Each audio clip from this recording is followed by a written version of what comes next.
Good news, everyone. Evil Genius Zero here. We're going to talk about Wonder Woman. We're going to have a spoilery discussion, very, very deep spoilers. So, if you have not seen the movie, I suggest you do. I quite enjoyed the movie, and I'm here to discuss the movie with you. If you have any comments, questions, concerns, queries, conundrums, quagmires, confusions, please comment below or hit me up on Facebook at Evil Genius Zero. Um, so this is the last final fucking warning. Spoilers. Stop watching. If you're still here, I hope you enjoyed the movie.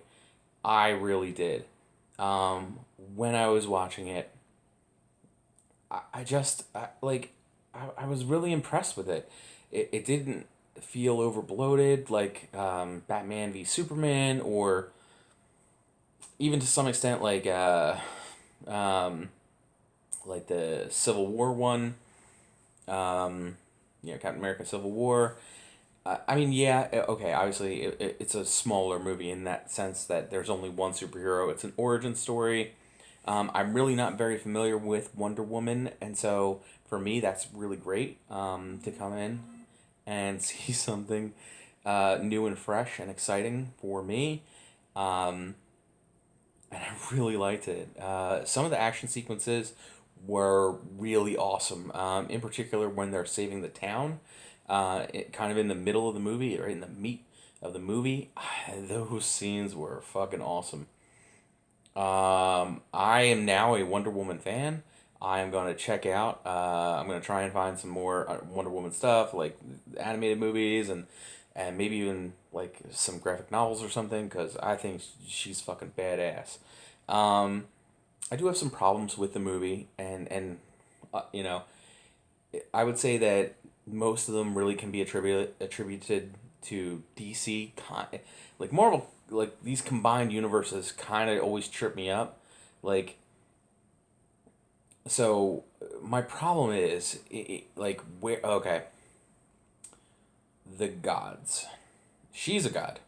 Um, I guess she's kind of the god of love, if I had to make a guess about it. I know she's not like Aphrodite or whatever, but like the sword has like a heart shape on it, and the message of the movie is basically like love can kind of conquer all, like in its own way, right? That seems to be like a theme throughout the movie. Um, and certainly like the moral of the story is that love will conquer over hate and war and all those things. I really, really liked it. Some of those things were subtle, like the shape of the sword. I felt was fairly subtle. Um, but going back to the god thing. So did the gods make the earth? Like, did they make Krypton? Did they make all these other places? Mars? Or are they something else? Assuming they're something else, all my problems go away, kind of. But if they are actually like how I would define and how I think most people would define a god, then I think that that's a problem. Because why are they creating humans and Kryptonians and all these other things, and imbuing some of them with special powers and some of them with not? Again, I'm not super familiar with Wonder Woman, but I have seen like Wonder Girl being in Young Justice, and like the implication there is that like she's kind of just a really good fighter, and all the Amazons have some sort of like specialized powers, which that didn't seem to be the case in the movie. I also didn't like some of the characterization, like in or maybe even plot point. It's hard to say. In that like when was she born? Like Diana, was she born like let's say 20 years before 1915? Or was she born like thousands of years ago and it took her that long to mature? Also, why are there no other children on the island? Why aren't they? I get that there's no men, but like, I gotta think that these young women want to have kids, and so like, I would assume that like they're a functioning society that maybe they would have like one or two men that they or like sneak off for little trysts or whatever and come back pregnant. Um, I also, again, would have preferred, because I think that it is the way in the comics that all of the Amazons have like enhanced durability and strength and magical powers, basically. And Diana's just like the best of them. I like that idea. That wasn't what was presented here, and I'm not really like mad about it. I just, I like that concept better. Um, Overall, though, oh my God, is this like a home run? I didn't like the boss fight so much at the end. I really liked the first half of the movie a lot, and maybe even like 75% of the movie I think is great. And again, the little boss, like the boss fight, I'll forgive it. You have to, like, it's a superhero movie. You're gonna have some sort of boss fight thing. I'm okay with it. Um, it's just not necessarily to my tastes, you know. So I know I said I would spoil. I don't necessarily need to go into details as to who Ares is and what's going on there. I do have, like, again, some like weird logic problems. So she uses the sword throughout the movie, carries it around with her, and then it kind of gets destroyed towards the end. And I get why they do that in the movie, in the context of the movie, that she's really the god killer. She is really the weapon. I get that, and that's cool. I'm okay with it. But she uses that sword in 2015 or whatever, whenever the Dawn of Justice movie is set. So does she reforge the sword? Like she uses that shit against Doomsday. It doesn't break down like it does against Ares. So like, you know, it's just weird questions, and I know it's like a nitpicky detail to worry about. I'm not super worried about it in general. Love this fucking movie. Um, so while I was watching the movie, like, there's just like so many moments that I'm just like, wow, this hits like a real place with me. And so, like, when she uh, interrupts Steve, I can't think of his last name all of a sudden. When she interrupts Steve in the bath, and she starts asking him if he's like an average man, and he's like, "Well, I'm above average," and like there's very clear allusions to his penis and stuff like that. And it's just a funny joke. Um, and then when they're going to bed on the boat, and she's like, "Well, what are you doing over there? Like, just come lay down with me." And he's like, "Ooh, I don't really sleep with women, and not, or at least not ones I'm not married to," kind of thing. Um, I almost would have liked it if he had been married, and like for most of the movie, like we didn't know that he was married, and then like we find out at the end that he's married, or towards the end that he's married. I didn't like that. Yeah, I don't have a problem with him having like unrequited love or unconsummated love, but I just, like, it didn't feel like that's what this movie needed to be about or whatever. Like, it could have been, I think, and maybe this is where they stuck with the comic books and I'm just an ignorant fuck.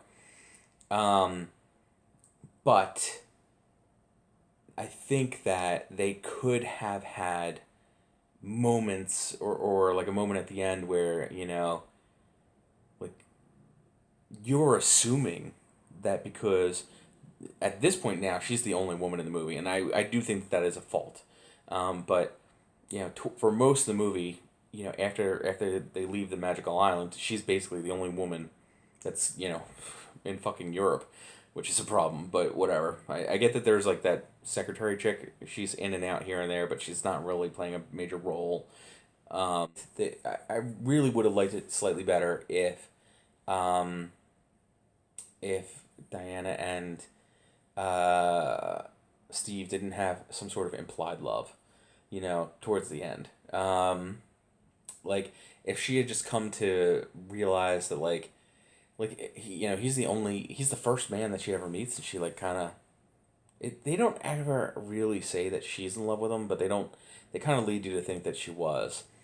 Um, and I would have liked to see her kind of move past that.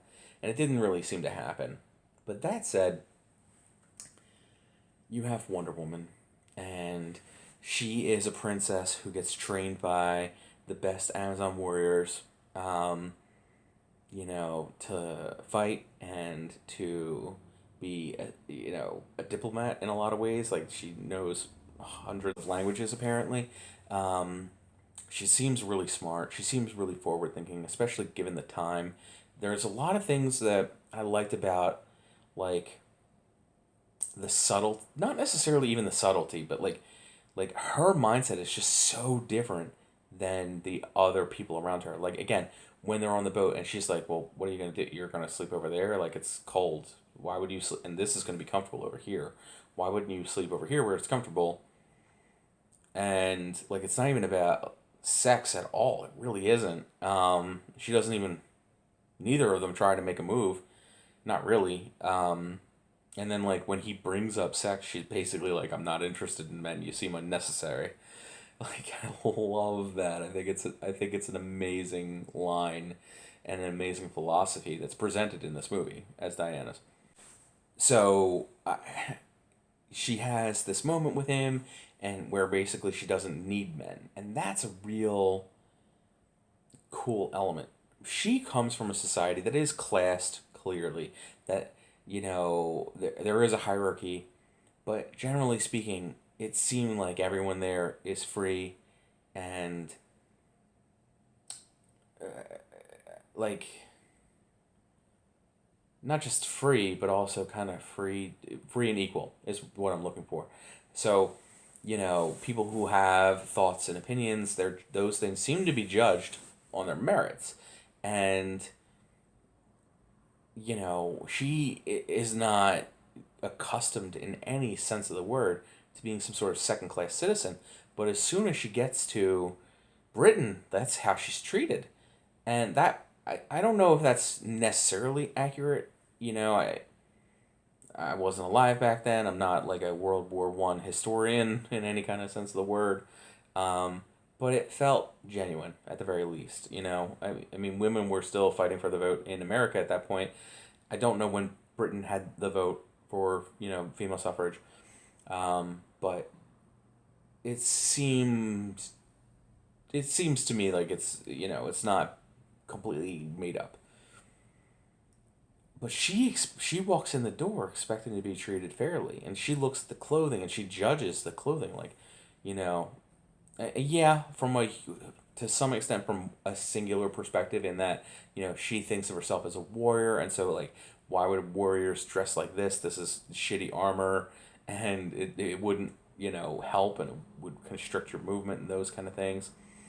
Um, they also made like a comment about like putting glasses on her, and oh, she's suddenly not the most beautiful woman you've ever seen. She's still beautiful. Gal Gadot is freaking amazingly beautiful.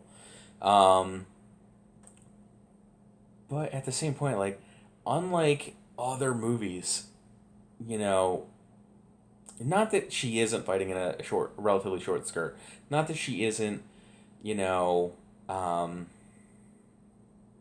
wearing like her shoulders are exposed, but in reality, there's no cleavage in this movie. There's no, torn dresses. There's no, like it's she's very not really she's really not very sexualized, which again, given the context of the superhero genre, seems awesome to me. I really think that what the whole time I watched the movie, I got this similar feelings to watching Jessica Jones um, or watching Luke Cage, in that I felt like I was watching something that was important for our culture to see. And it also was a really good action movie. Again, the middle sequences where she's fighting with um, where they're assaulting that town, and she's running around and using the lasso and the sword and the shield and all that stuff. It was great. It was just awesome.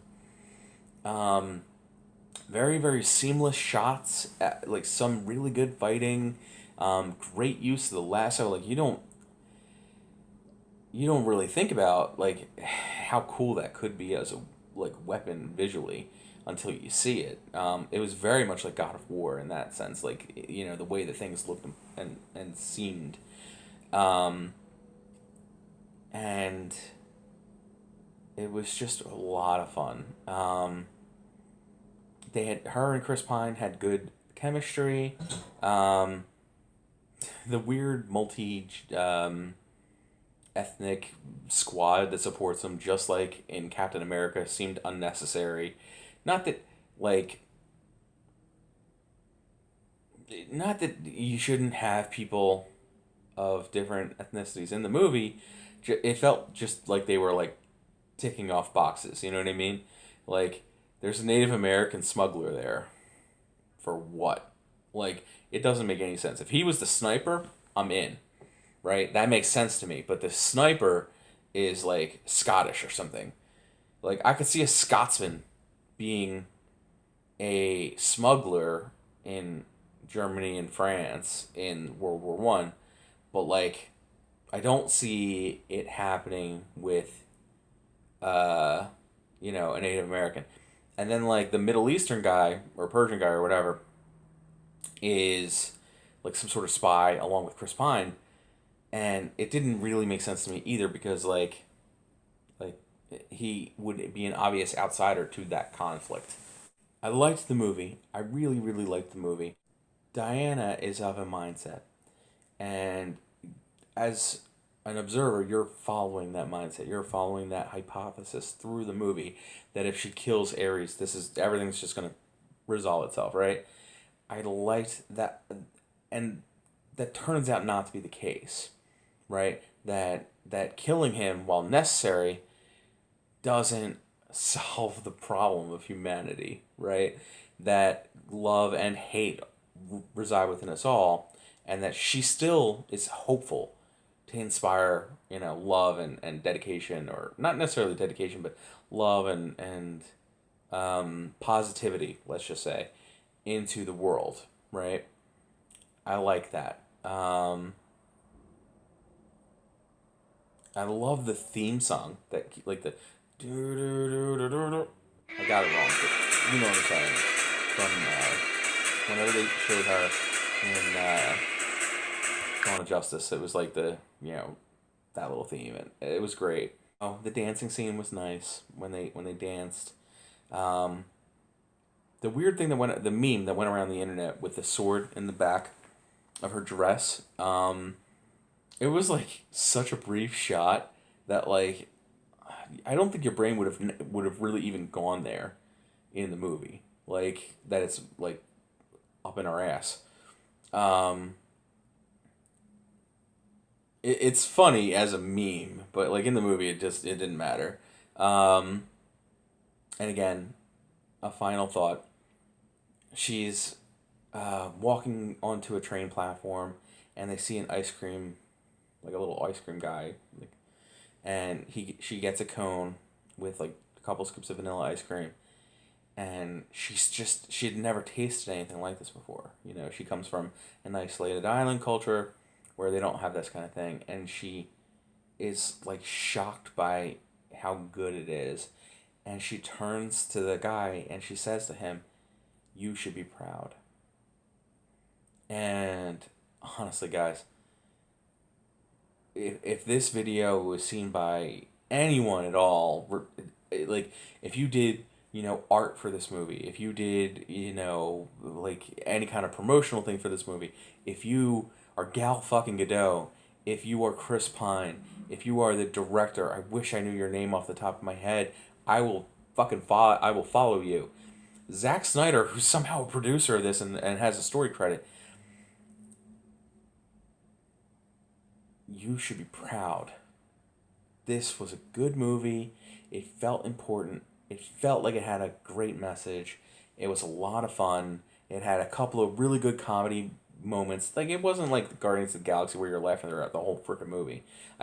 It wasn't trying to be, but it was good. It was a good movie. I hope you guys enjoy it. Thanks for letting me talk it out, bitch.